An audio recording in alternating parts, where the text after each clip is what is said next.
Mr. Thomas Barnes here from DNR, so if we can be orderly and be nice, and we'll get some questions and hopefully get some answers everybody wants to hear.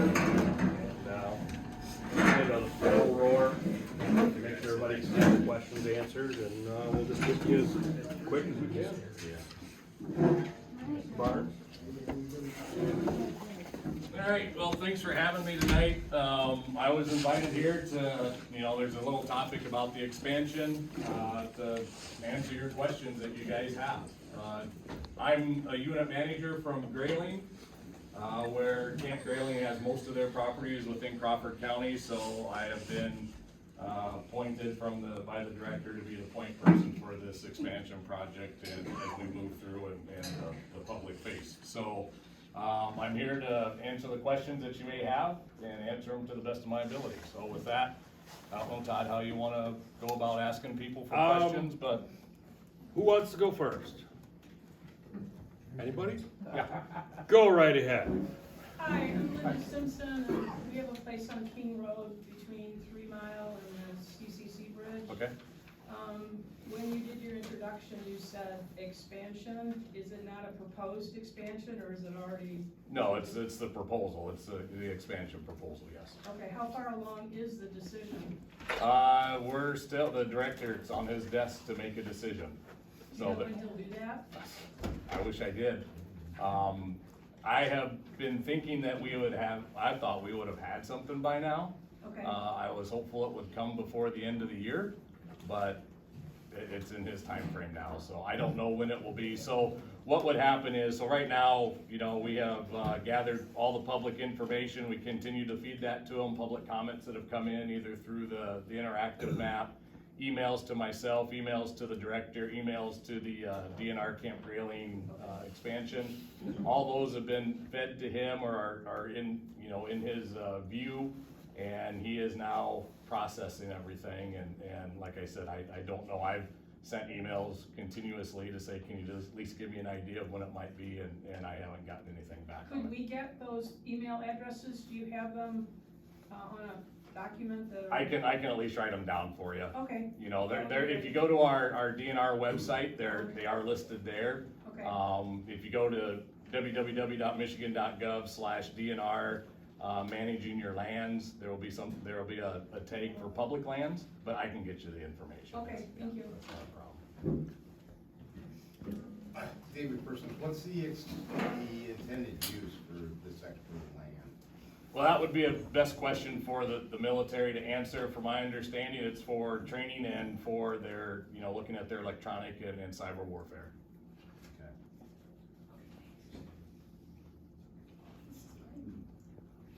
No bombing ranges or No, so impact areas? what we currently have is, we have two different land ownerships. We have ownership that is the state of Michigan, and then there's ownership that is Camp Grayling. Camp Grayling's lands are owned either by properties that they have purchased, properties that were given by Mr. Hansen back in 1913, and properties that the Department of Conservation gifted to them like 1918 in that ballpark. And so that equates to, somewhere around 40 to 45,000 acres plus or minus. The remainder of that, of their current footprint, which is about 147,000 acres, so the remainder 100,000 acres is either made up of long-term lease lands, which would be the traditional artillery range, which if you think of the camp, if you're not familiar with it, everything east of I-75 is basically the long-term lease lands. That was established in the late 30s, early 40s. That allows them to quite a large latitude on what they can do. That's where their firing points are. That's where some of their live fire is. That's where their main impact areas are. The air-to-ground range sits right in the northern part of Crawford County and into Otsego County. And so that's a high impact. That's where they're dropping aerial bombs or they're firing howitzers into there from firing points throughout that area. There is an impact area on the south camp, which is range 13, which is a mortar complex. That is all fenced off. That is part of their establishment as well. And they have firing points just right around that perimeter. The majority of the live fire that takes place is within that eastern portion of I-75. They do have their small arms ranges, some of their machine gun ranges, their 1,000-meter range is right there in their property, right off of Lake Marguerite. That's where a lot of that is, and those are live fire. There's a 30 complex. It's also south of the 40 complex, and that is again is a large area that's fenced off to restricted activities because that's a live fire area as well. But the expansions would not provide for live fire. They would have, they could be firing blanks. That's what they do in most cases outside of those restricted areas. That would be a current practice. And so the stuff east of I-75 is long-term lease lands, like I mentioned. That's in perpetuity. That doesn't get reviewed. And that's roughly 60,000 acres. The other 40,000 acres or so is what's in short-term lease lands. And that's where they don't have any live fire components there. And it's their vehicles have to stay to existing roads. They can't create new roads. Tracked vehicles have to stay on the designated tank trail. And that's what, if any lands are added to through this process, it would go into a similar type of agreement of the short-term lease. So that's kind of a breakdown of what we've got. Yeah, guy in the back, in the flat. My name is Dave Simpson. I live on Manistee. I have two questions and then some comments, and I'll close with the two questions too. My two questions are, I've yet to hear whether there's an economic benefit to any community that this is going to impact, and whether there is,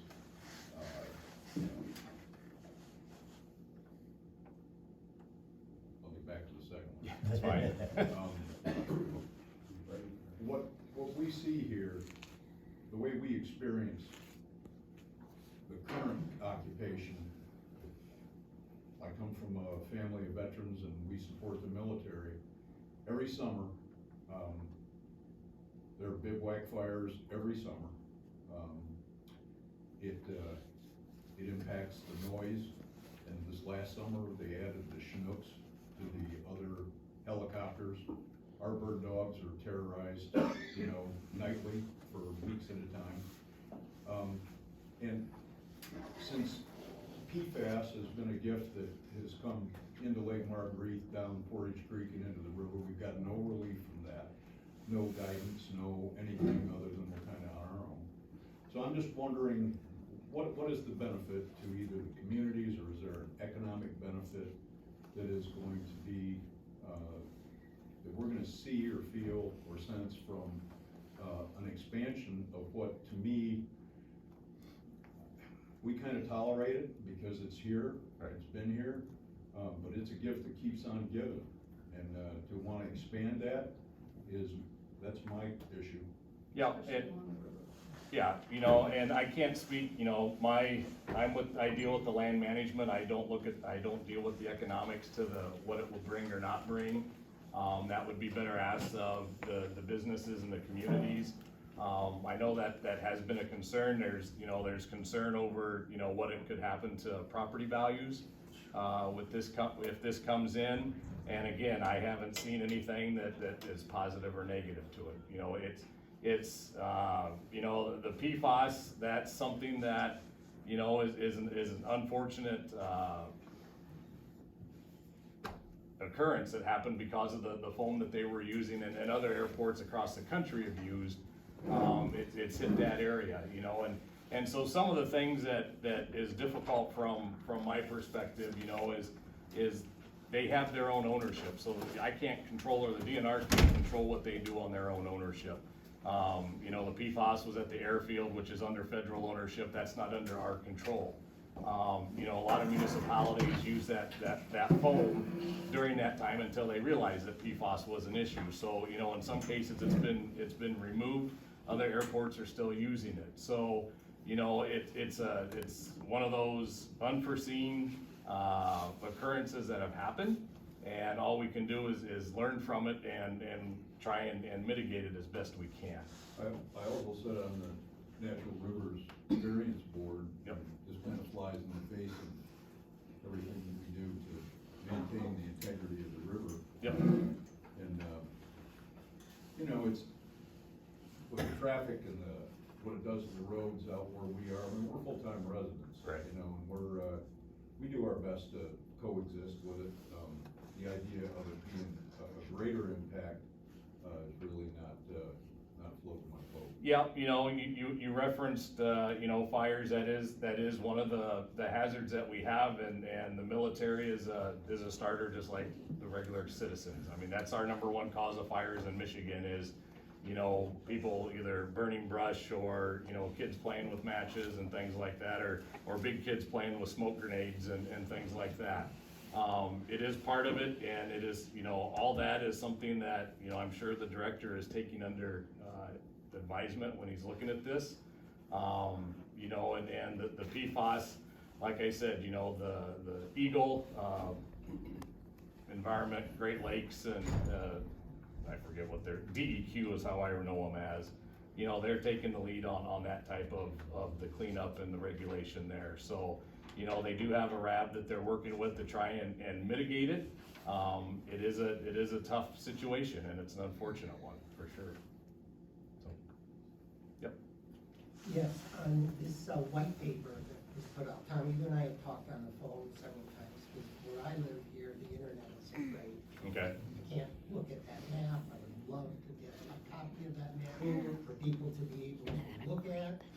It would help them understand the impact a little better. In this white paper, which was produced by Camp Grayling for DNR, am I correct? You would have to define, is it the one that has the 6 areas? It's got two pages to it, and it's got the 6 areas. Yeah, yep, that was the proposal that they supplied They to us. supplied this. Yes. And on the first page, they talk about benefits, fund fully or partially, and or facilitate the maintenance of sensitive habitats, threatened and endangered species habitats, and other pertinent areas of interest. Who is funding this? Well, those types of funds come through, federal dollars that they get, that they, being the camp, gets, when they put in requests for it.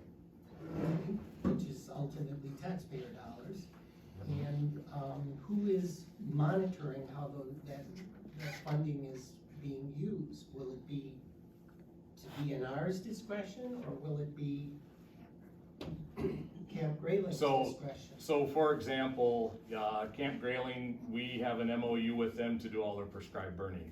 So all their, for their ranges and things like that. So they secure funding through the federal government to pay for those burns. And we conduct the burn, we give them a bill and say, here's what it's gonna cost you, and they reimburse us for our efforts.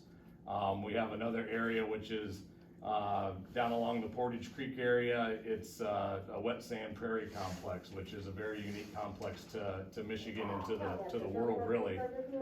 We have either the only global occurrence or inland occurrence of a very rare flower. And so we are working with them to secure monies to help improve that process. So they have their funding mechanisms through their environmental office there on the camp that they can go and secure funds, and then they're able to use that for different projects within the camp and within the training areas as well. And in the Q&A document that came out after that June 22nd public meeting, it refers in there that no money is exchanged between these government agencies, so. Well, I think that, not knowing exactly the question, so there's always been a question is, are they paying for the lease? Is there a fee for the lease? And that one, there really isn't, because it's one government, it's a state entity paying a state entity. The dollars that they secure, some of those come from National Guard Bureau out of DC. So for the short-term lease agreement, of that 42,000 acres, all but like 1,400 acres is tax reverted land. So the Treasury Department pays that PILT money to local units of government. The only thing that they reimburse us for or pay for us is they pay for any taxes on the purchased land. So that's about 1,400 acres. And those would be, different funding source and tax reversion. And so I would assume that's how the new agreement, if there is anything ever put into it, that's how that would be looked at as too. But for, in order to enter into the agreement, there would not be any other, financial exchange from the Department of Military to us. The funding that comes from the federal side of things helps with, you know, like I said, we have, Kirtland warbler habitat, we have Jack Pine Barrens, which is a high conservation value area that we work with and do burns on, and they help secure funding to help manage that as well. And then another, item on that Q&A that came out, on the issue of public access. DNR says that there would be no, There wouldn't be any closures. any closures, and that the public would not be, the lands will remain open to all users. Yes. Okay, that's what I wanted to hear. How far, cause I know that they had the proposed map, and then that was supposed to, and then it goes through the public process, and then it would go to your director's desk or whatever, and then they would, the next step on that was to do the environmental. Yes. There was the environmental review, there was property review, anything that would be taken out. They said that's when the buffer zones for the river, but the map shows it already, so I'm assuming that's pretty close to what. So, yeah, because, you know, so when we first started having some of these meetings, one of the first ones we had was some of the river groups. And that's where that buffer of the water bodies was discussed and came out. So after that, because the map was still kind of in its formation, we had that included. Before it went through the process. Yeah, we haven't reduced the footprint, the footprint. There's been, I should say that, there's been some things that I pulled out. There's some large purchases we've had with natural trust fund dollars that I know wouldn't be conducive to what the proposal is, so I pulled those off. The door track, which is up in the upper reaches of the Manistee, I pulled that out because of its uniqueness there. So that was pulled out, and so right now that's what's sitting at the director's desk is whether or not, we're gonna move forward to that environmental review, parcel review, all that, and, look at that new footprint as what it comes out. And just like the potential for the buffers along the rivers, what's there now may not be what is agreed upon. So all that will be reviewed, once the 'Cause I director know- says yes or no. I can't remember the gentleman's name at the Michigan, National Guard. But, cause he was saying he was under the impression that all those steps had to be made if they were gonna go through with it or not. If they were gonna entertain the thought of going through, then they would be doing those other processes, then there would be a whole nother map that may be reduced by half, maybe whole sections would be gone, and then they would do the reviews on those parcels, and then there would be another public input review at the end of that, and they were slating that to be the very end of 23, possibly, for if it went that far. Yeah, I mean, this is a marathon, it's definitely not a sprint.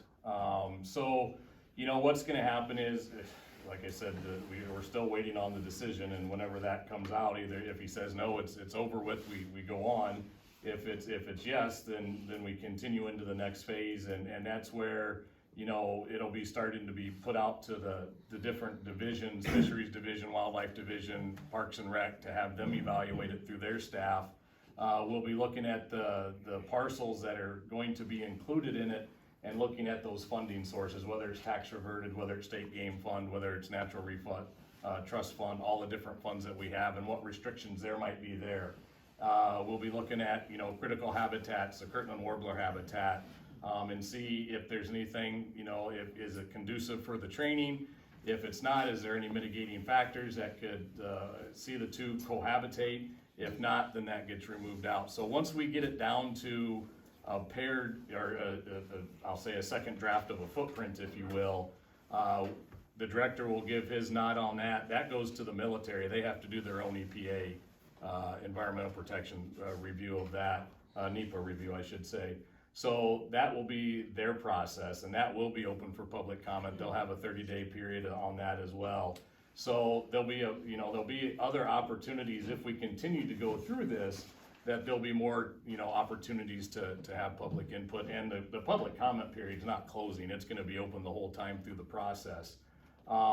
If we get past that, Then we get down to drafting the management agreement, what's gonna be in it. You know, currently with the current 20-year management agreement for those short-term lands, I don't know, we have 20 to 25 different requirements, guidelines, specs that are in it that they are, you know, asked to follow. Those will be included, but we'll probably have unique ones for all those different areas, regardless of what that acreage is gonna be.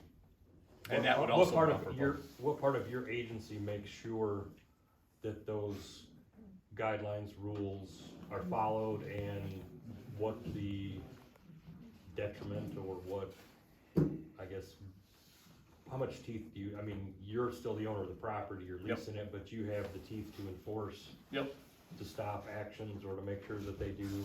So, you know, the unit managers, the forest management division, we're considered the land administrating division, so we would be the front, but the wildlife division, if they saw something that, you know, wasn't conducive to their management or a detriment to the wildlife in an area, they have a say in it. There are co-managers, so ultimately it comes through the forest resource division. You know, if we have issues, you know, I'm usually the first one to call the colonel and say, here's what's going on, here's what needs to be done, and you need to have it done by X number of days. And if it's not done, then, you know, I would have to elevate it up to the next line. I haven't had an issue with that, and, you know, I've been in this position for, oh gosh, we're going on 3 years now. It hasn't been an issue. Anything I've called about has been taken care of, you know, in the time frame that I've asked for. There are some areas, even when it's not my purview, long-term lease lands, they have much more flexibility on what they can and can't do. But there have been times where they've done things where I've called them up and said, that's not kosher, I need you to fix it, and they have done that. You know, any type of activity that they want to do on either of the lease lands, you know, they have to get our approval to do it, as far as vegetation changes or something like that.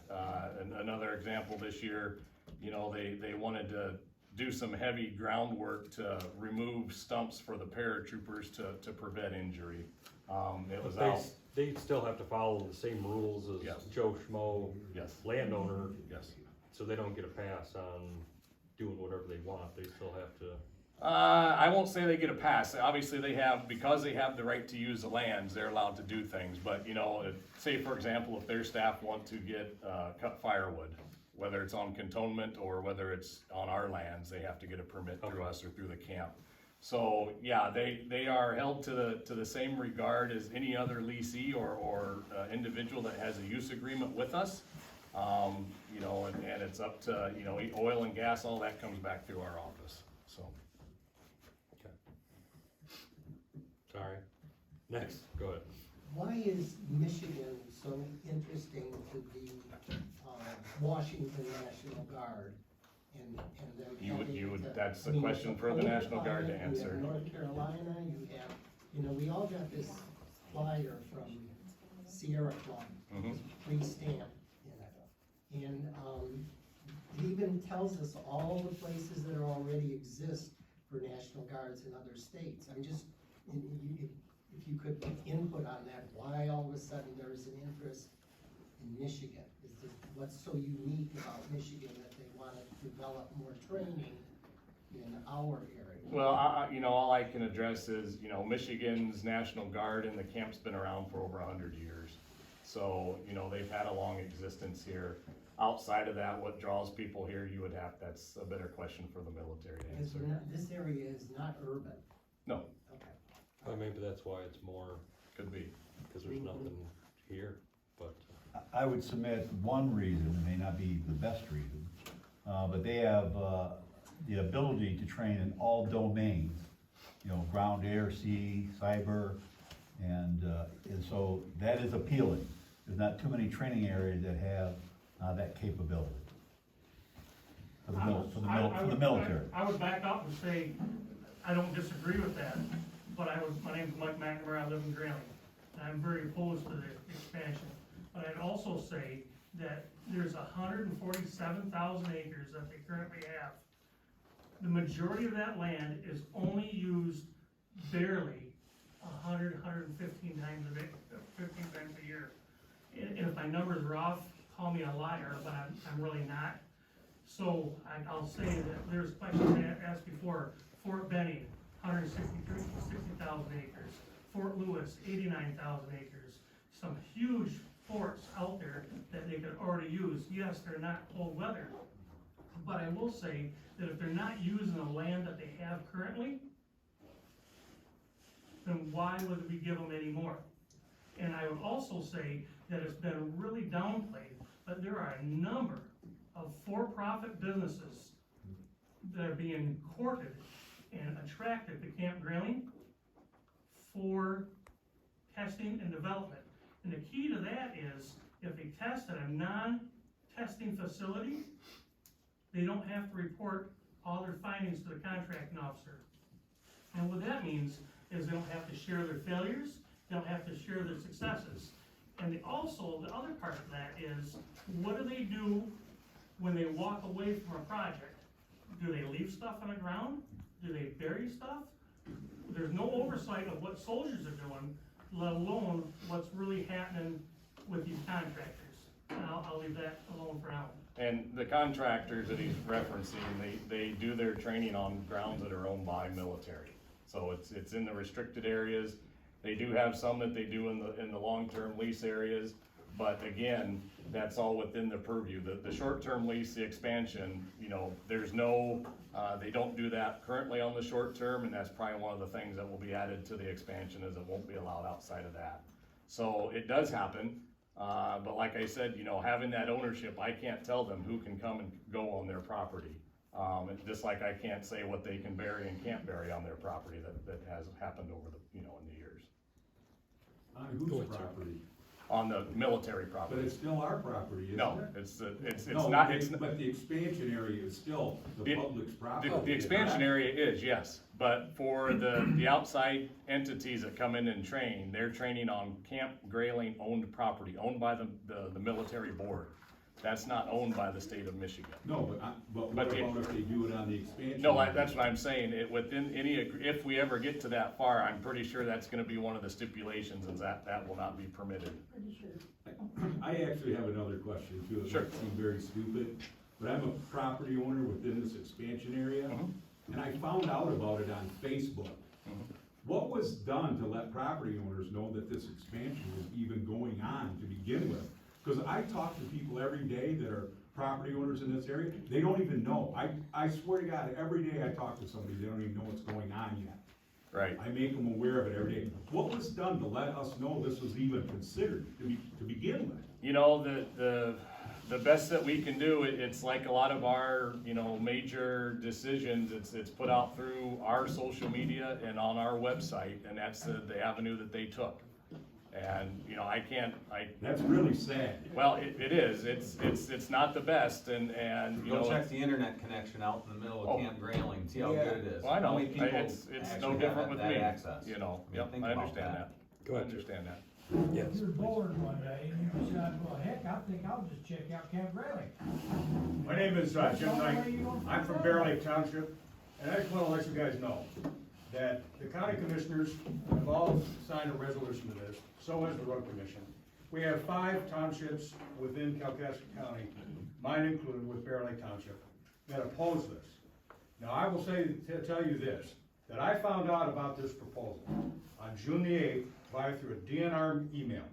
That's how I found out about this. And since that time, when I had talked to Mr. Barnes on that day, I invited him to a meeting at Bear Lake, in which him and Colonel Myers came to and answered questions. Then there was a meeting at Kirtland. But I can tell you this, absolute, that no elected official in Kalkaska County that I am aware of, and I checked with Con Fisher, that nobody knew about this expansion plan. And that also spills over into other counties, Otsego County, all the way over to Lewiston. They were not privy to this information. So they took it upon themselves to insist to come out and explain this like you guys did. But the fact remains is this was kind of be slide under and kept quiet, and there was only a 30-day window for public comments from June the 8th to July the 8th. And they were gonna try to slip this thing through, and then we were gonna sit there saying, oh my God, what just happened? And then you're gonna see the overrun, and Tom has actually said in meetings that they have to really look for funding for oversight. So they're gonna have all these troops coming up and training, and by the way, during Northern Strike in August, the RAF Regatta is what I call, which took place at my township, and I had several phone calls and emails sent to me with these rafts, with these pictures you're seeing going down there. Now, those people were aghast because this is not a training area. And it is not a training area because they just decided that they were just gonna do a training out that day. And it happened to be on a Sunday afternoon. So, what we are being told, particularly from Colonel Myers, that it's not going to happen, and he was specifically asked this question after I was interviewed by 9 and 10, by Zach Wheaton. And then Zach Wheaton asked him, Colonel Myers, are you going to lease out the 162,000 acres to defense contractors? And his reply was, no, but I can't rule it out. No, but I can't rule it out. Now you can see through that answer, it is a definite. So those defense contractors are coming on this 162,000 acres, and they're gonna be doing this electronic warfare, and it will play into effect in how our lives are run. You are certainly gonna see the amount of people that are gonna come into our townships and right next door to us and in your rivers, you're going to see that. Despite a 1,500-foot buffer zone, they are in the river. And we have been told numerous times in writing, in the proposal, Tom has even suggested this, that there will be a 1,500-foot buffer. Well, guess what? They were there anyway. So the fact is are we going to do this on a reactionary basis, where they're just gonna go ahead and do something, and if they get caught, oh, well, we shouldn't have been there. That's what their excuse was. They shouldn't have been there. Well, indeed, they were there because they were trained and they were told that they could use these areas to train. They were that arrogant about this because this expansion plan, going through this process, and it didn't happen. Yes. They went ahead and they decided that they were going to use this land, and then they were gonna ask for forgiveness. And this happened numerous times, and in my township, there were people that were very upset with Chinooks flying 150 feet above the house because they were doing low altitude training during Northern Strike. Now, why in God's name do they need to have a Chinook over somebody's house on the river? So this is why this thing is so important for us to jump on board and to try to oppose this. And I know Tom is here to answer your questions, and I'm kind of getting off in an area here, so I won't take any more of your time up. But please, keep an open mind on this thing. This thing is going to change our lives. This is going to change the way it is here in northern Michigan. And if you think the oversight's going to be there, it's not. It's not going to be funded. Thank you for your time. Thank you. Go ahead. First of all, I apologize for being late. Found out about the meeting late, and I raced over here 45 minutes to speak. I belong to a group of 5,400 local residents. We formed a Facebook page who strenuously oppose this expansion. I want to tell you that all of us support our National Guard and military. We are not anti-military. What we are is anti-expansion. I want to tell you something that a lot of people probably don't know in this room. I'd be happy to speak to you after this meeting too, because I can't take up everybody's time. Camp Grayling is one of 50 National Guards in America. Of the 50 National Guards, Camp Grayling is currently 147,000 acres. It is overwhelmingly the largest National Guard in America, by far. All other National Guards are 10,000 acres or 20,000 acres. A big one might be 50,000 acres. Camp Grayling, as it sits currently, is 147,000 acres. Okay? Please keep that in mind. This is not a matter of Camp Grayling coming to our communities and saying we are undersized compared to other National Guards around the country. The fact of the matter is Camp Grayling is overwhelmingly the largest. Not only that, it doesn't even use most of its land. Probably 50% of its land goes unused. I mean, it's never trained. In a magazine article, in a magazine called D-Business Magazine, in the May-June edition of this year, the commander of Camp Grayling is on record bragging about how much land they have available to them presently, saying that they sublease our land to the private industry for disgustingly inexpensive rates. So we have a situation where the DNR is giving Camp Grayling our land for free, and Camp Grayling is subleasing it out to the private sector. And here's the kicker. They're subleasing it out to the private sector so that the private sector can test and develop unproven weapons over our heads and our backyards. We don't, because they're new weapons, they have no safety history. The same thing can be said about PFAS. 50 years ago, PFAS, or the fighting foam that PFAS is in, it was a new product. They didn't know that it was a carcinogen. Camp Grayling didn't do it on purpose, but because they didn't know the ramifications of using this product, a carcinogen got into our water systems, into the Asabo, into Lake Marguerite, into the aquifers. That is one example of what happens when new products are allowed to be tested in our backyards. Currently there is no known way, it's called a forever toxin, there is no known way to reduce or to remove PFAS from our drinking water. This gentleman over here brought up a good point, and he said that this is an all domain, meaning that it's land and it's sea and it's air and it's space and it's cyber. And that's all true. What is also true, and please remember this point, every other National Guard in every other state engages in the same kinds of training that Camp Grayling currently engages in, and they all do it on much less land. So even though this is a 5-domain environment, so too are all the other states. They all somehow manage to get all their National Guards trained on tens of thousands of acres less land than Camp Grayling currently has available to it. And the final thing I want to say, please, you're fine. and it's unpleasant. You are being deceived. You're being deceived by this man, and you're being deceived by Colonel Myers. We can tell an outright lie. We know what a lie is, but there's other ways to lie. But we can lie by what we don't tell you, by what we don't share with you. For instance, in the first 2 or 3 minutes that I walked into this room, I heard this gentleman deceive you. For instance, I heard him say, and you heard him say, that there's a 1,500-foot buffer on the rivers. No, I said it was a proposed Okay, buffer. you said it was a proposed. There is no buffer currently on the rivers for any of their training. This is the 15th meeting I've attended. In all of the meetings I've attended, people have walked out of the room believing that there was a 1,500-foot buffer. What I learned a month ago over at the Frederick Township meeting is that Camp Grayling can train in our rivers anytime they want. That's a fact. That completely nullifies any possibility of there being a 1,500-foot buffer. That's one deception. Another deception is he's led you to believe that this is a 20-year lease, and at the end of 20 years, it's going to be evaluated and maybe renewed, maybe not renewed.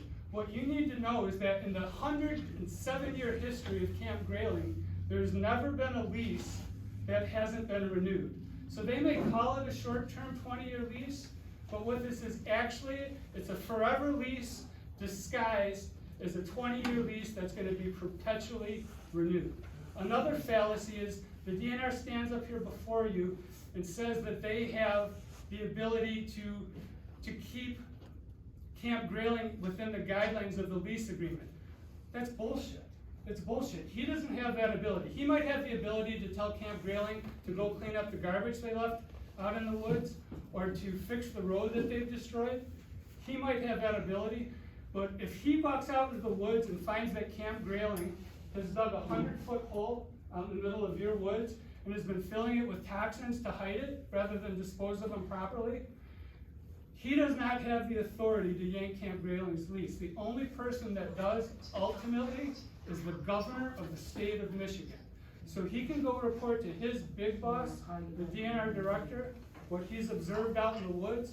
But ultimately, if his boss tells him to sit down and shut up, that's exactly what he's going to do. And if the governor of the state of Michigan tells the DNR Director to sit down and shut up and look the other way, that's what the DNR Director is going to do. So this notion that Camp Grayling actually has the ability to monitor and to regulate what Camp Grayling does on our public land, pardon my language, but it's bullshit. And I want you to all understand that. No doubt. Thank you. Thank you. Go ahead. So, I want to thank both of these gentlemen here for bringing me to light on a few things. I was gonna come here and just be a spectator. But, I believe these two gentlemen right here.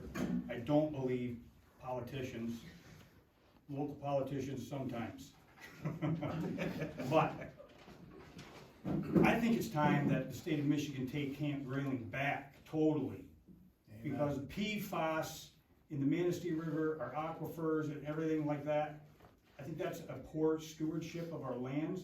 The fires, we're gonna have fires, that's not that big, but the PFAS in the river, the PFAS in Lake Marguerite, you know how many fish I've eaten out of Lake Marguerite? Before I happened to just find out that PFAS was a problem by some other fisherman who's seen me taking some fish out of the lake. Sure, you can Google it and you can find out that the walleye are not edible out of Lake Marguerite, but yet the DNR keeps on planting walleyes there. The other thing that, this is a question to the DNR, is why aren't there any warning signs at the Manistee River launch sites about eating the fish out of the Manistee River? I don't know as if DEQ has come out with a warning. Well, it's always somebody else's problem, Well, I get you that. have to understand that there are two different, divisions. There's DEQ that takes care of that regulation. They're the ones who's doing all the water testing. They're the ones that put out those warnings, whether it's at Lake Marguerite or anywhere else. So that has to come from them, and that's where that advisement does come from. And if it gets to the point where it is at that level, I'm sure they will put those out. And there is a flyer, the threefold flyer in all of the health departments that talk about eating fish. Yeah. It tells you the types, how often to eat them, but again, that's coming from DEQ. It's a whole different. What's scary is the next carcinogen that's gonna happen. Exactly. Yeah. That's what's scary. Yep, and On land that we're gonna, what are you gonna do? Oh, sorry, oops. well, it can be anything It's just like you from, guys pulling the wool over on our eyes, not letting us know about this Yeah, happening. well. That was ridiculous. I'll agree that how it was put out in the beginning probably had some issues, and it did have issues. But, I can't go back and fix that. Who came up with 162,000 acres to begin with? And can I ask a question? Well, I heard, I'm not. Yeah, this gentleman's But still- your report says 168,000. It is 160. And now it says 62, why is there a It's 162. discrepancy? Well, you also have to understand that, and I've told the guard this, when they sent the map, it was made with crayons, basically. So that was their estimated acreage on what they had put in at that time. It's somewhere, I've seen 162 is what I've been looking at, and that's where it stands, but go ahead, sir. So, and then lastly, I'm a dirt bike rider, I ride enduro motocross, and I know some of you do too. You have, Jerry, you ride ATVs and that. You know what we can't do? We can't ride our motorcycles on state land anymore. We can ride on the trails, but you know what's coming down the other side of the trail? A side-by-side that's as big as a Toyota Tacoma truck, and if you run into that with your dirt bike, you're dead. The Jack Pine Enduro, every now and again, used to be a national enduro, and this isn't anything for this guy, because I've already talked to the fine gentleman up there, but this is so everybody knows in here what's going on to our public lands. We used to be able to run an enduro in this county. We can still run an enduro in this county if we can find enough private property owners to allow us to ride our motorcycles on our trail ride on their property. We can use the county roads to get from section to section, but we can no longer use state land for these enduro races. These enduro races that are 96 years running. The last 3 years, we've had to scrimp, scrape, and beg for private property to ride our motorcycles on. Now, an enduro is a race or a trail ride, whichever you want to call it. It goes through the woods. It's a one-time trail used for 4 hours, and the only way you can identify the trail is there's some little arrows in the tree on a piece of cardboard. When the race is over, the club that put on the race, in this case would be the Elks Lansing Motorcycle Club, who has the Jack Pine, I guess it's the Jack Pine Lodge. after the race, they go down and they take all the arrows down, and next spring, you can't even tell a dirt bike or anything went through there. You know what we can't do because of the DNR? We can't have that race anymore because they're no longer allowing us to do that. The jack pine is nearing 100 years. It's probably not gonna make it because we can't find enough land. But yet, the DNR has no problem. Again, this is coming from Gretchen Whitmer. She's already approved this. This thing's gonna be rammed down our throats, whether we like it or not. Mr. Barnes is here he's a propaganda machine so that she can say, well, we had township meetings. All I'm saying is I think it's time that Camp Grayling just goes away. It wasn't long ago that citizens fully supported the DNR and the camp. But the last few years have brought increasing distrust of the government from top to bottom. If anybody agrees, please raise your hand. In my opinion, the expansion is not only unnecessary and not requested by the camp or DNR, but the decision has already been made, not by the DNR, but by the governor, using a laughable, ridiculous reason and shamelessly demanding we accept it. These forums are just happy talk, so the public thinks that they have a say in this. It's not true. There are already areas of the existing camp that are not needed by the camp, such as the far southwest corner in the area of Sunset and Military Road up to the CCHC Bridge. Red colored trails are closed to the public, and the military is miles away from this area. Some trails are green and then suddenly turn red, effectively closing the entire trail unless you ride up to the forbidden zone and then turn around and go back. We citizens, recreational riders, hunters, hikers, pay taxes and permit fees to maintain these areas, and we are forbidden to be on them for no reason, and they are of no use to the military.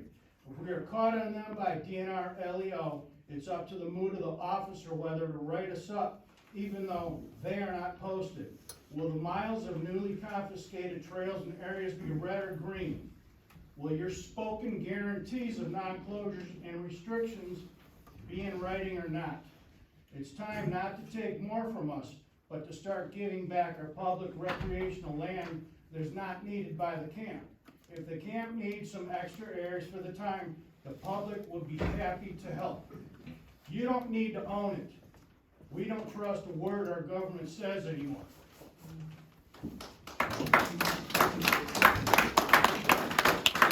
Go ahead. So, I'm sure that, because your department is the Department of Natural Resources, I'm quite sure that the mission statement is that you're here to protect our natural resources. It's part of it, yes. Right? I have a really hard time, maybe you can square this for me, believing that this is a good thing for our natural resources. Yeah, For we the people. right. I mean, you say it's DNR land, but it's we the people's land. Yep, it's the state of Michigan's land, it's the citizens of the state. You know, I can only work off the experiences that I've had since I've been with the DNRs for the last 12 years. You know, and the uses and the interactions with the military, you know, they have been just like any other use that we've had. When we look at, you know, I deal specifically on the forestry side of things, and I deal with large disturbances on a daily basis, through forest management, through our timber sales, our clear cuts, you know, our oil and gas exploration, you know, that's all part of it. And anytime that we have a request to, you know, utilize our property, use the property, we do go through a fully vetted process to ensure that it fits the needs of, you know, what they're looking for, and also fits the mission of our DNR. And, you know, so far, this has always been in that need, or it's been in that realm that it has fit that definition. You know, like I said, you know, the last time that the 20-year lease agreement was renewed was in 2018. And, you know, that mission statement hasn't changed in those 4 years. So the director at the time, you know, felt that it did meet that mission statement, and, you know, has allowed that to go through. You know, when it was the long-term lease was established back in the 30s and 40s, I can't say that the mission was the same at that time. It was probably fairly close, But again, they use that, you know, as an area for the military to use. And, you know, that's how we have to look at it. We have just as much potential. We have a Beaver Creek oil field that was, you know, basically drilled in the late 30s, early 40s, and all that infrastructure is the same. Do you think that has the best interest of our natural resources? I don't. But that's part of the uses that are out there. And those are part of the uses that anytime people are in there, that oil field changes hands fairly frequently because it's a commodity. We're always working with those folks to try and ensure that they're doing what's best for that resource and that we're going to ensure that that's protected. And it's the same way with the military. All we can do is put those guidelines in there, and, you know, it's, whether you agree or don't, that we have the authority and have oversight on them, I'll leave that to you guys. I know it's not a popular, you know, position with Monty, but we do have resources. It doesn't certainly seem like there's the teeth behind it. I guess I would disagree, you know, And the reason why I say that is I see DNR projects that don't follow their own guidelines right in this township. That's John Road. yeah, I can't speak to this area because it's not mine. Any of us sitting in here, they would have been fined up the wazoo for what you guys did down there. Well, You guys can go ahead and do whatever you want, let all that sediment run in it, and it's a direct on the bank, you know? It's pretty shameful. I mean, and that's why I say that. Normally I probably wouldn't, but I saw it with my own eyes. Right. It's shameful. That's why I'm saying, you can't police that. It's not going to be. I mean, it just won't. Thank you. In every meeting I've been at so far, people have asked this gentleman's question, what good does this do? How does this help our public land? What this gentleman says is this. Well, we have the petroleum industry out there destroying the land. We have. I didn't say they destroy the land. I said You they said utilize you it. have the There's petroleum potential. industry out There's a there potential. causing significant risk to the land. Yeah, so You does, said so we have does logging logging. going, Yep. excuse me, I'm talking. Oh, I'm sorry. Thank you.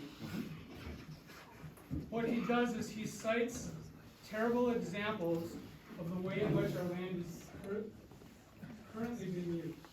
He cites the petroleum industry, he cites the logging that's, you know, ravishing our land around us. And he uses that as justification to allow Camp Grayling to go out there and do their thing. It's as if, in his mind, 3 wrongs make a right. You don't tell us that Camp Grayling should get to do this because there's oil drilling going on and there's logging going on. We don't want that stuff going on. Just because that's going on doesn't justify Camp Grayling being out there exploiting our land. I've never said that it does. I said it's an example that we have risks in any type of activity that's permitted on state land.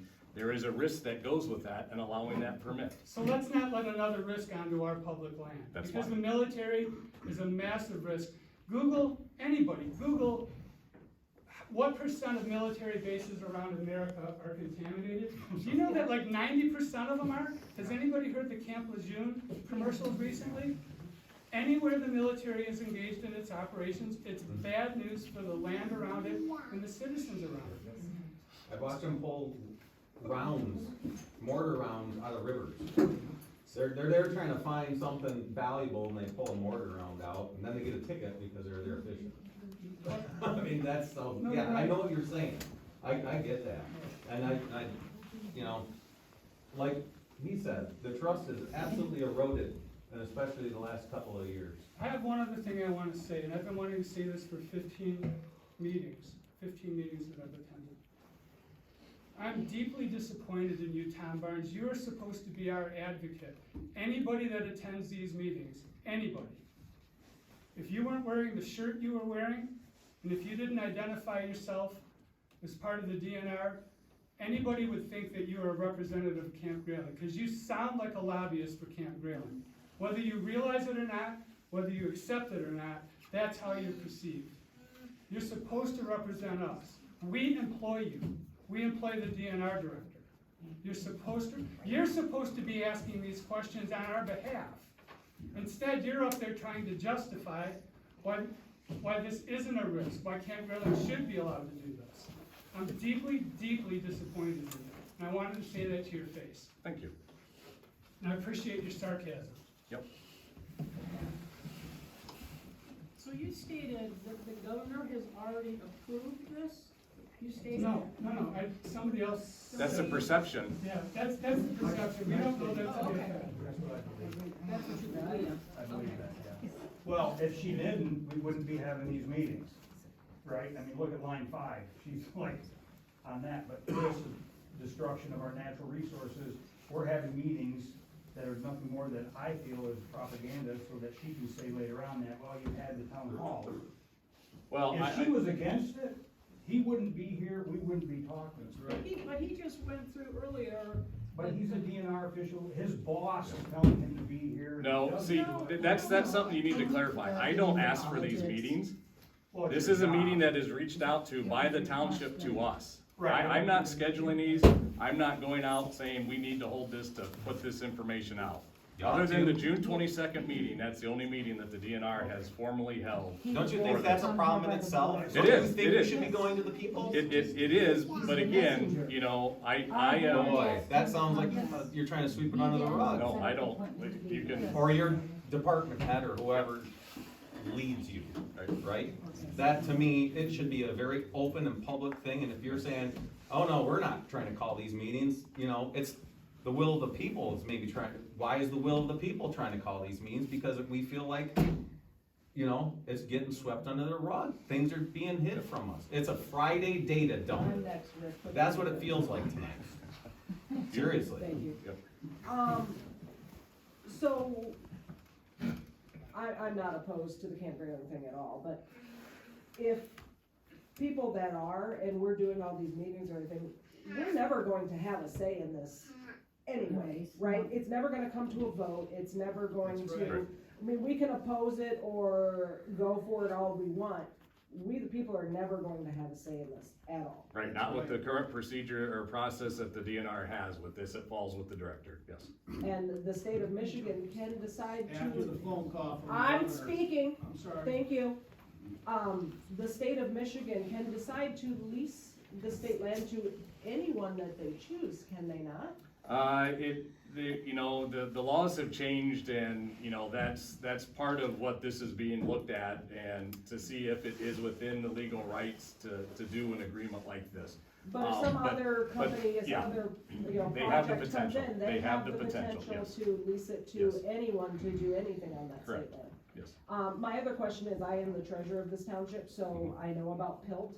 Will this property, you may not be able to answer this, I may have to call the state, but will that property remain in the hands of the state, so it will still be PILT property and just be leased, so we won't gain any extra?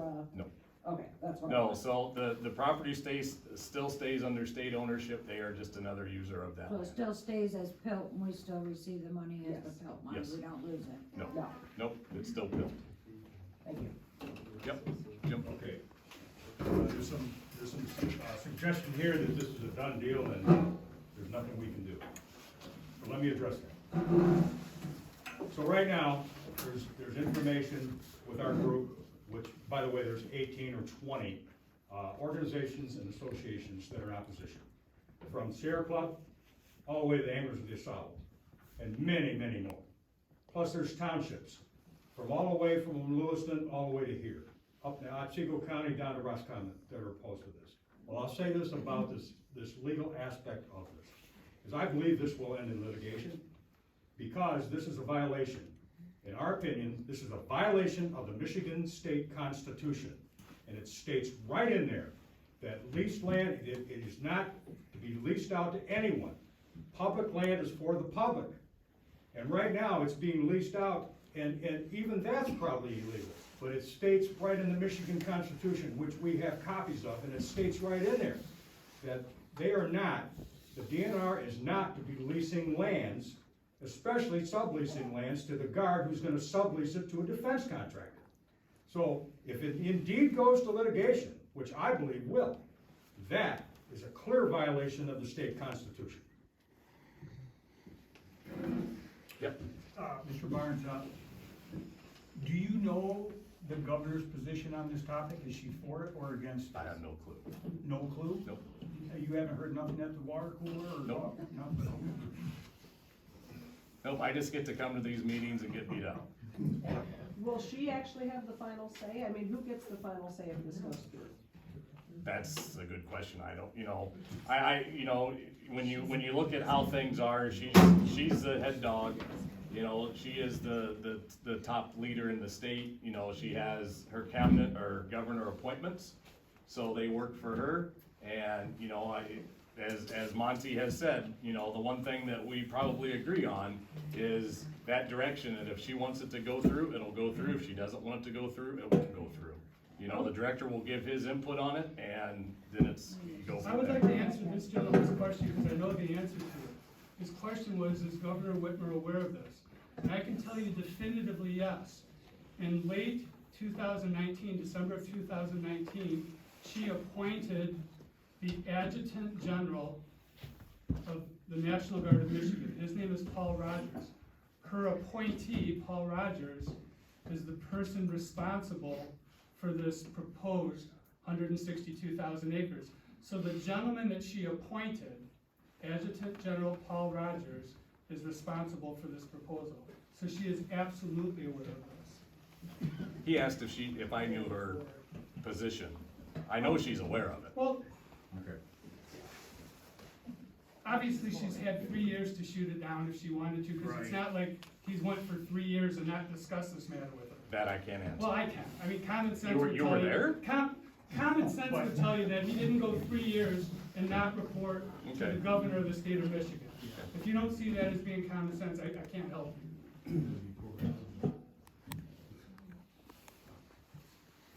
In the back, go ahead. My name is Sally Voorhees, I'm a longtime resident on the Manistee River. And the question I have is about which director of the DNR is going to make the recommendation. The reason I ask this is I found out today that the governor has appointed or is going to appoint a new director of the DNR.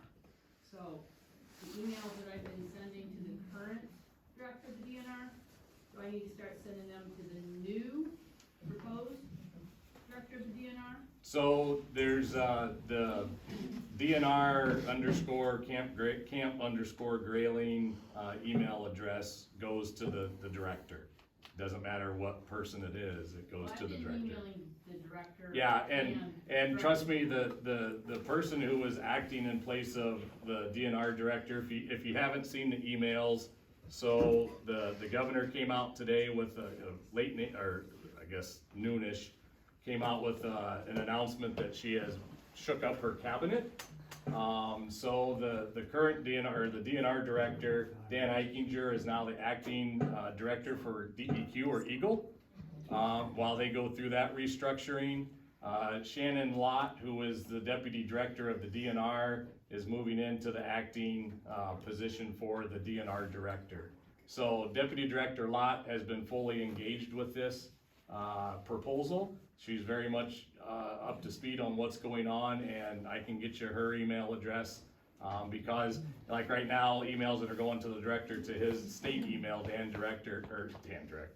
Eichinger D, he will be now in a different division, so it would be needed to go to Shannon Lott, so. Other question that I had Yep. was concerning the tilt. I live in Oliver Township. Okay. Camp Grayling has 800 acres of land that they lease in Oliver Township, and they pay tilt on it, which is payment in lieu of taxes. I pay regular property taxes on 11.9 acres. Tilt for Camp Grayling is $800 a year for 800 acres. I have 11.9 and I pay about $1,300 per acre. Since you guys are into logging for profit, since this is probably gonna happen, why aren't you turning this into a business, just like you did with the logging, and make Camp Grayling either pay property taxes like I do, or perhaps have them fund all of the habitat maintenance that hasn't been done, that needs to be done? Why don't you have them fund your ability to do oversight? I mean, I get a little bit chapped because they're getting away with only $800 for 800 acres. I'm paying much, much more. Right. That's not fair. Right. I mean, this is public land. I don't understand why the DNR is allowing that to continue. Well, yeah, and so the question about the habitat, we are asking for, you know, funding to help with that, and they do help with that, you know. Where? We have a partnership with the Wild Turkey Federation and the camp and the Wildlife Division to put in food plots around the Range 13. A lot of their firing points are put into food plots. So when they're not being used by the military, it's in a wildlife desirable species. You know, that's roughly, gosh, we're about 1,000 acres now that is in and around the Camp Grayling. Like I mentioned before, they do help us with some of our Jack Pine Barrens work and our Kirtland Warbler work. They're doing studies on the Massasauga Rattler. So they have a snake rodeo where they bring people in to capture them, tag them, so they can monitor their movements there through their endangered species work. So they are doing some of that work within the camp. The PILT payments, you know, that's gonna have to take a change on how we assess taxes.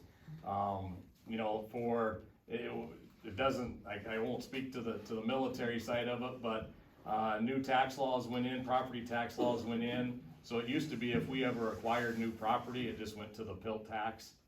But now anything new that's acquired by the DNR is we pay full taxes minus, I think, the school tax. So it's a higher tax than what it used to be.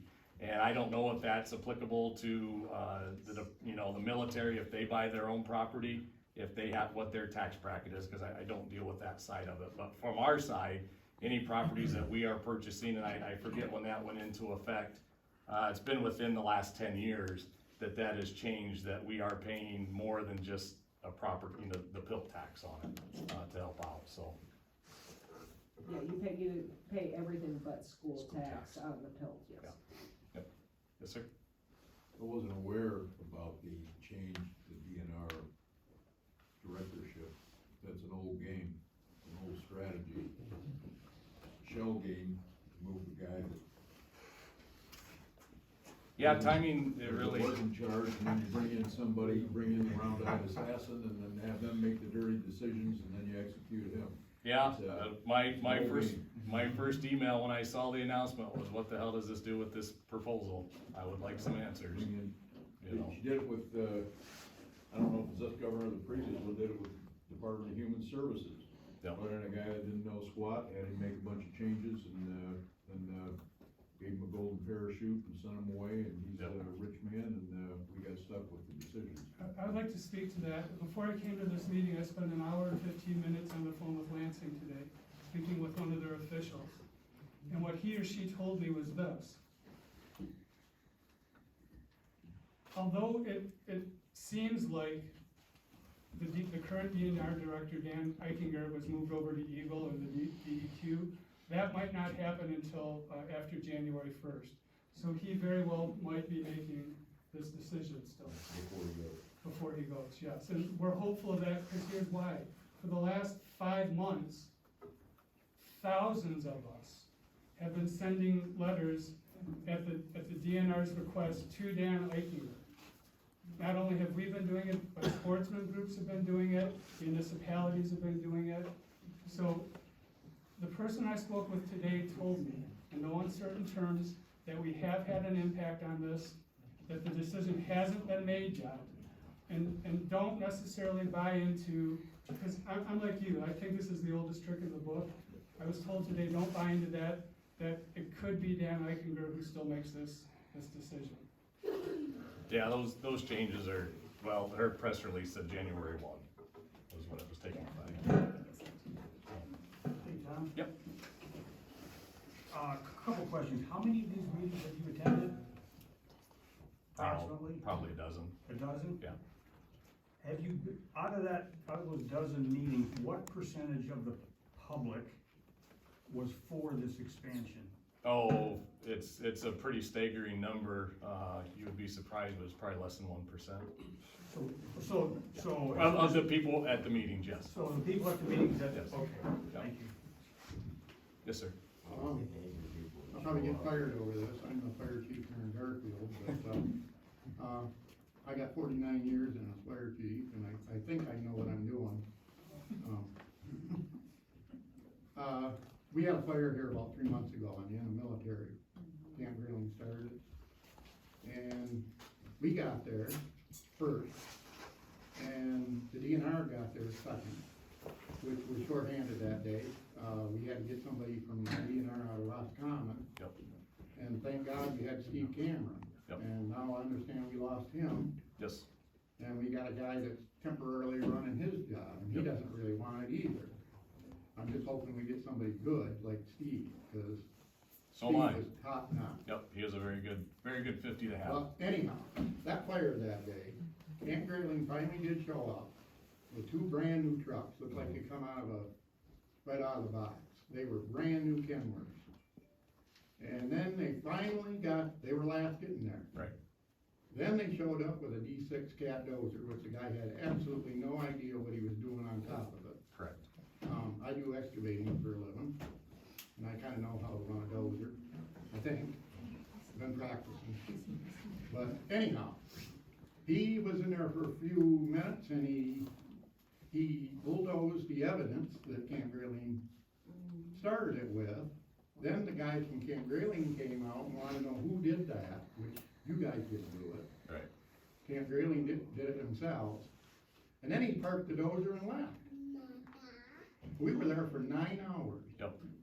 We pumped 23,000 gallons of water out of the CC bridge on that fire. Yep. And we had 2 people from Roscommon, and one was a gal. Yep, Amy came up. Oh, she's excellent firefighter. Yep. But anyhow, that's the way things went. And then the fire chief from Camp Grayling shows up. They had 5-inch suction on their truck, but they didn't have 5-inch suction to suck it out of the drop tank. The fire chief from Camp Grayling himself didn't know how to draft water out of a drop tank. Yep, that surprised me. So, it's the worst thing that I've seen. When you look at, the resources that they have, when you look at funding, they get all the shiny toys they have, and I've had this conversation with the colonel several times. The truck out of Roscommon, the DNR truck looked like something that should have been in the junkyard. Right, right, and that's our struggles, you know, and so, anything outside of their range fences is our responsibility, ours being the DNR's responsibility to respond to. They are an aid to us, and we would prefer that they be a very, well, we don't like to use them that much, just because of the lack of training. It's one of the downfalls with, you know, they don't have a full-time wildland fire staff. So they have guys coming in. They call them in from. Yeah, they're coming in on orders. ADOFs, I think, Mike, is what they're called. You know, so they come in from all over. Most of the time, if they have any type of fire training, it's structural. So, I mean, we had the range 30 fire. I don't know if you were still at the guard. It was back when Hollenbeck was colonel there, and Burrell and it was there. And we had guys from Iowa that are out there trying to help us.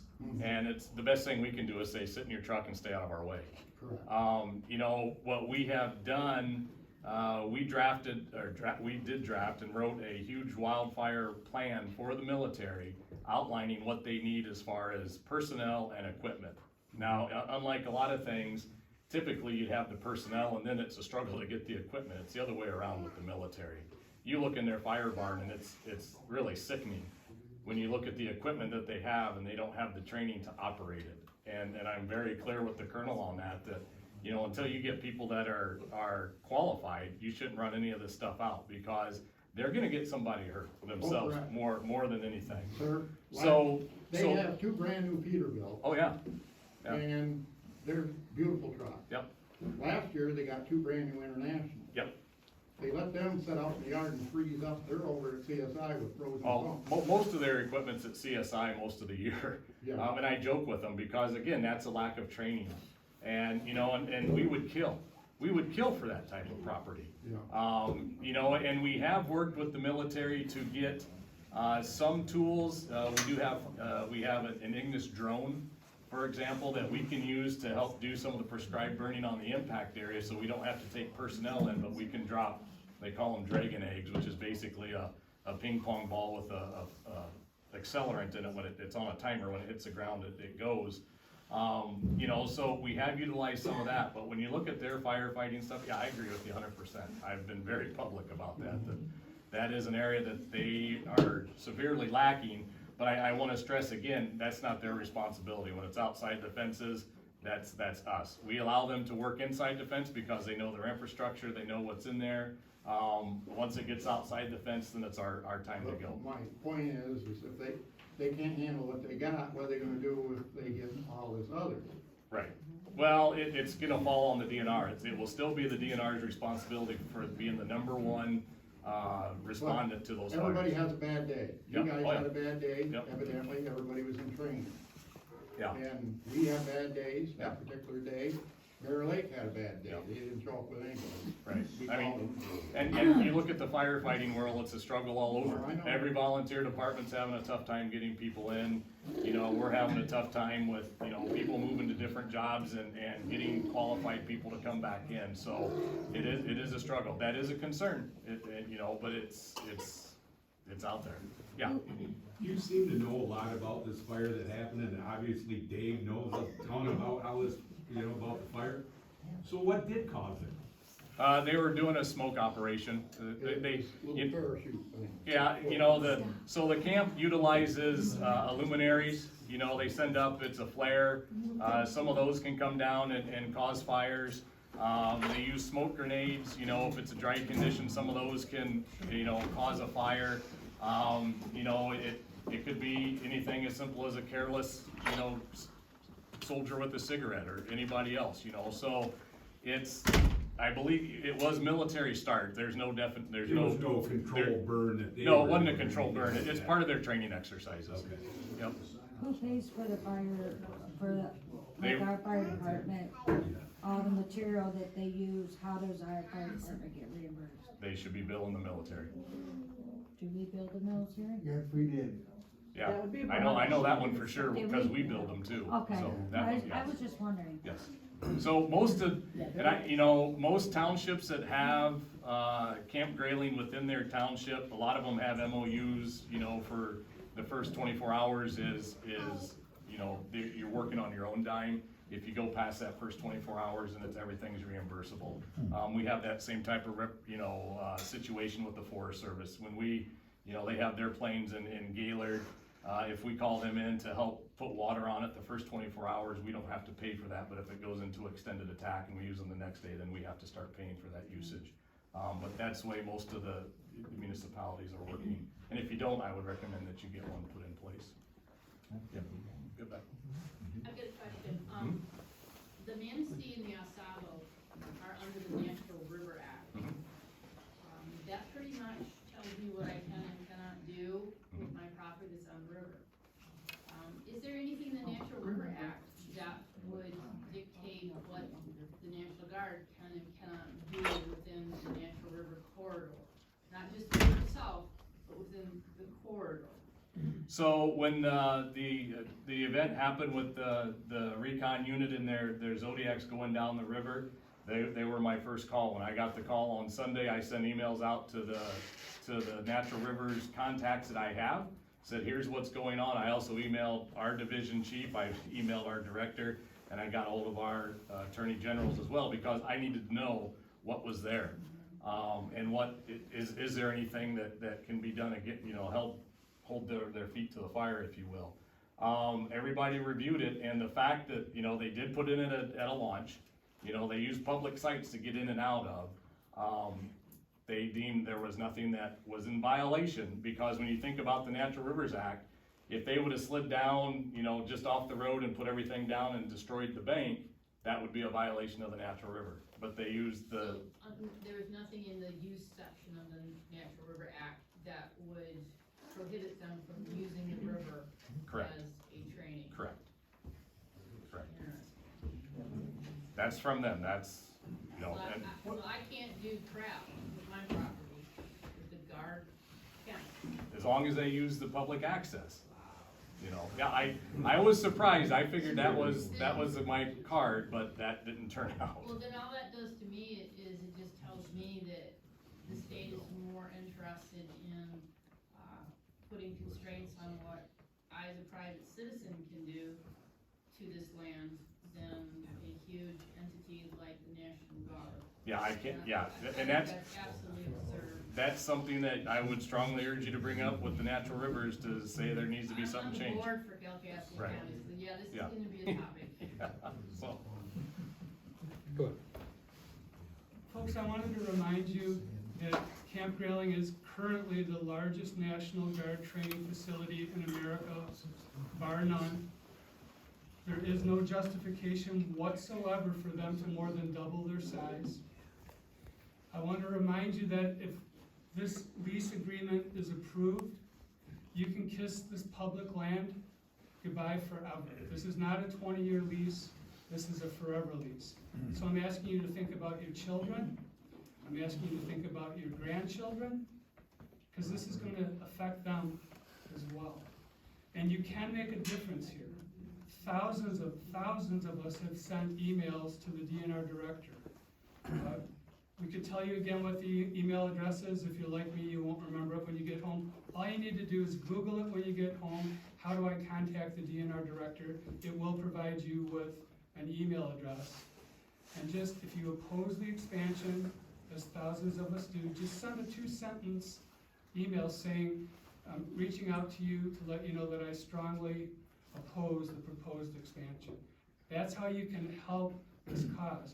We can all sit here and talk about it, and there's value in talking about this because we learn things, right? Like I certainly learned some things here, but unless we take action, you know, we're not likely to prevail. So, you know, if you do propose it, think of your children, think of your grandchildren, and take 5 minutes of your time to reach out to the DNR Director and tell him or her that you oppose it. Oh, one other thing too, if you want a ton of information, go to Camp Grayling Expansion, Camp Grayling Expansion on Facebook, and you will find 5,400 of us and growing, spreading information and discussing these kinds of things. Go ahead, sir. One last thing, are you Todd Jones? I am. Okay, well, I'm Jim Knight from Garfield Township, so nice to meet you. Hey. I'm reaching out to you, sir, and your board, on behalf of your constituents sitting right in this room. If you would like to hear a presentation of the opposition, which the three of us are, if you could set aside some time at one of your town hall meetings or a 15-minute presentation from the three of us. We have gone around to several different townships, and we have been very successful in getting the resolutions from these townships in opposition. And I can tell you this, those resolutions are getting attention in down in Lansing, because they are well aware of the local governments that are opposed to this. So if you people would consider adopting a resolution or having us come to speak to your constituents and the board to consider an adoption of resolution to oppose this proposal. Once again, this is not against the military. This guy right here is ex-military, and there's a gentleman right over here. He's military. He's highly respected in this township. That's not about the soldier. This is about this proposal. I want to make that perfectly clear to everyone in the room. It's about this proposal. And if that resolution from you, it would be greatly appreciated, joining all the rest of us. We're going to have over 20 townships that are going to oppose this. Give me your phone number, I'll give you a call tomorrow. You've got 4 of our board members in this room, so we've heard everything that you guys have had to say. Very good. On the left, go ahead, sir. This is a stupid question. Is this going to come up for a vote in 2024, or we have to stop this before? no, so, because, again, through our processes, the land division, or land decisions are solely with the director of the DNR. Okay. Yes, sir. Just a quick question.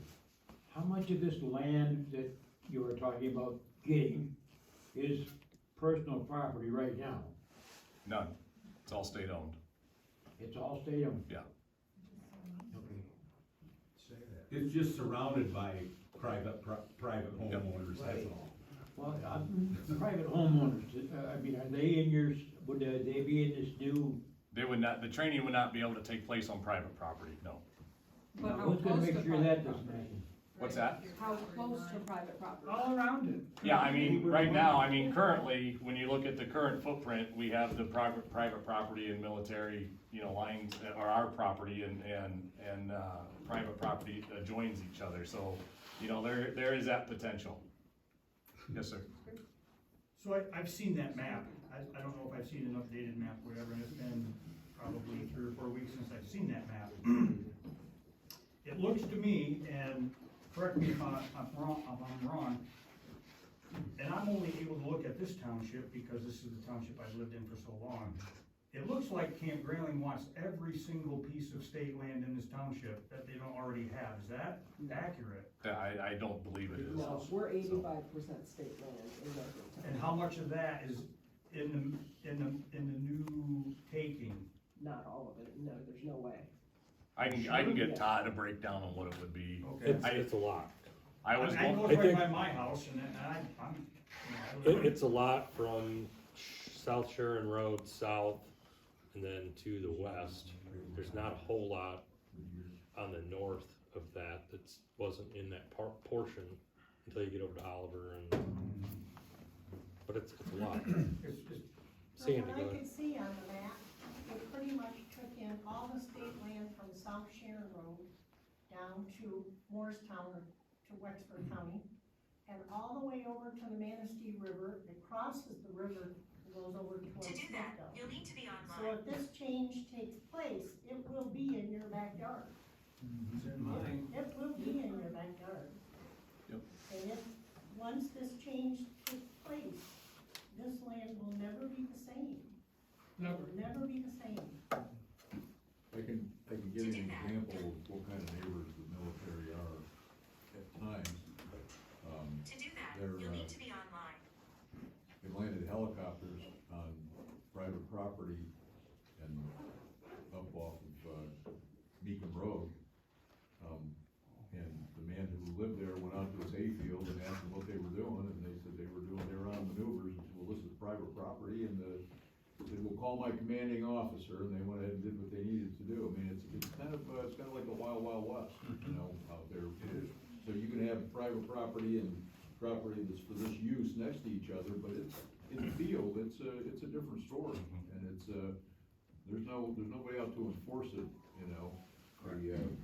The anecdote I'll give you is I drive Portage Creek Road to Grayling 3 or 4 days a week for work, and I'm driving in one morning and there's a crew hiking in backpacks down the road headed east, and the guy that was in charge is out to the side and he waves me down and he goes, excuse me, sir, he said, which direction is the CCC bridge?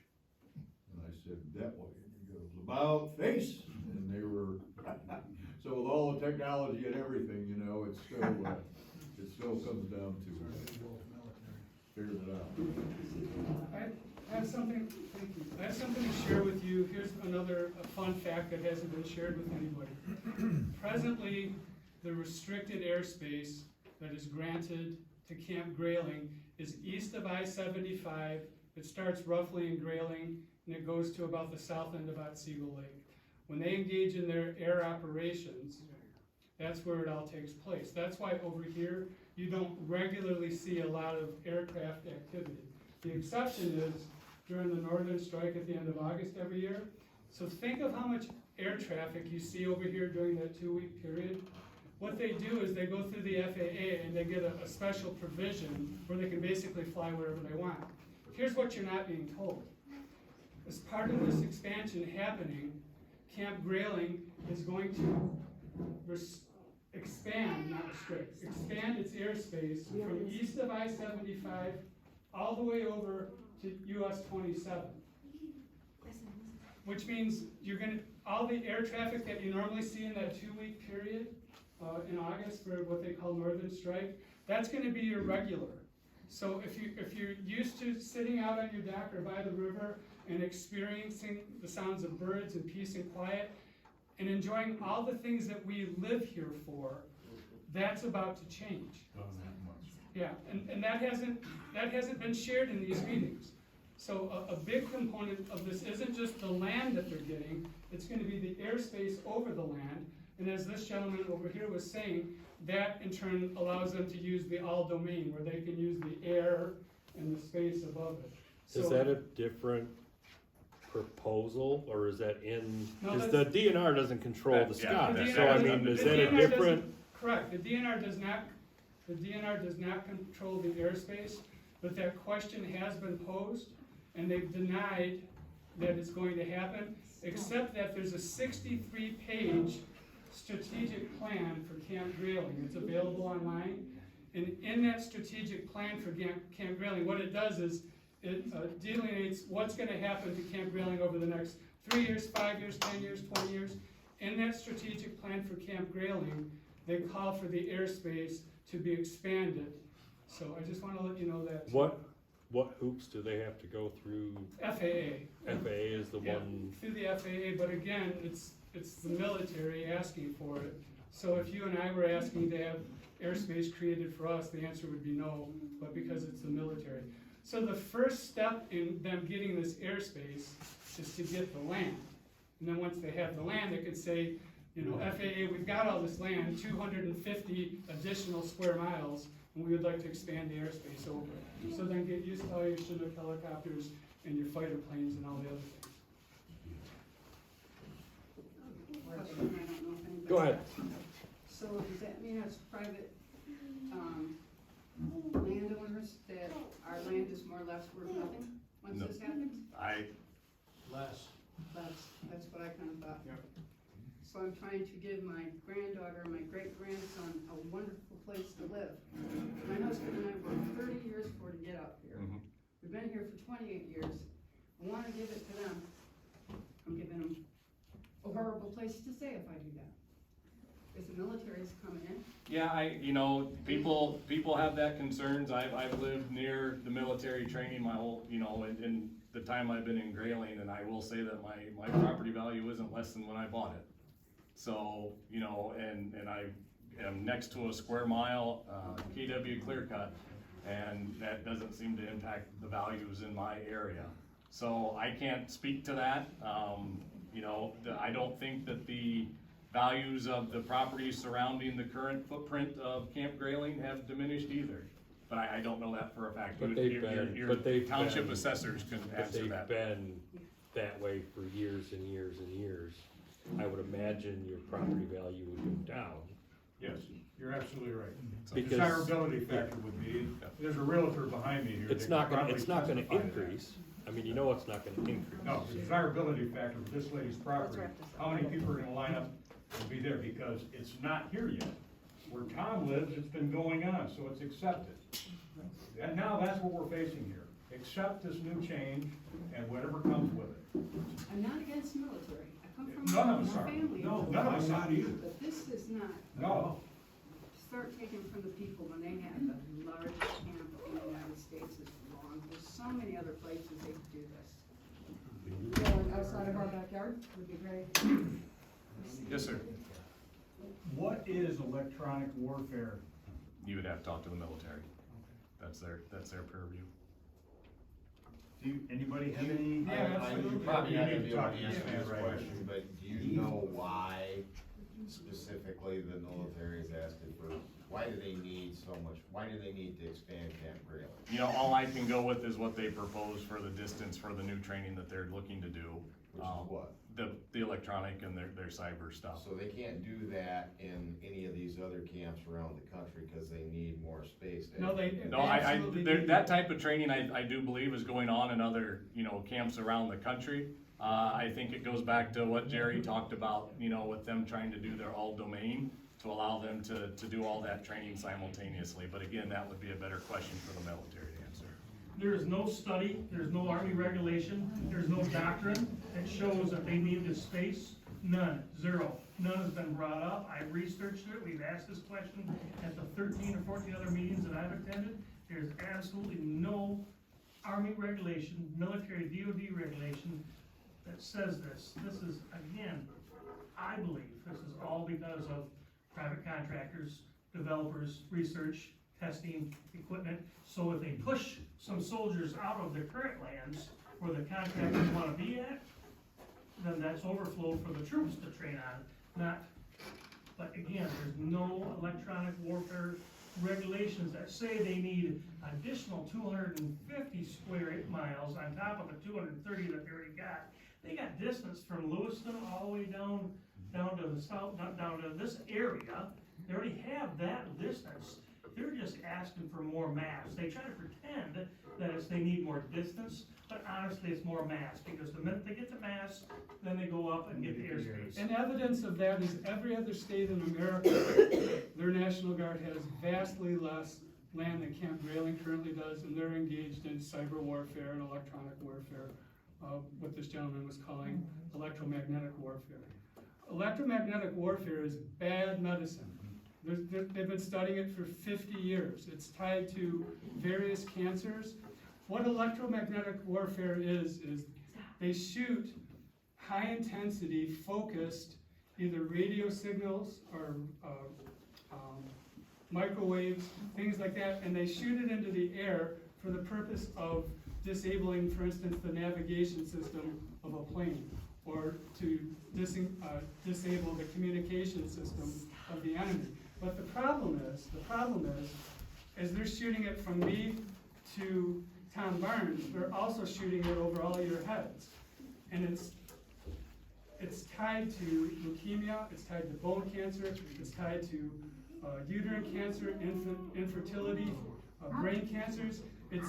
It'll also affect things like your current cell reception, your internet reception. If you have a pacemaker, if you have an insulin monitor, baby monitors, all of those things are tied to the interference associated with this electromagnetic training. Now, Camp Grayling, if Scott Myers, the colonel, was here, he'd say, no, we're doing a different frequency.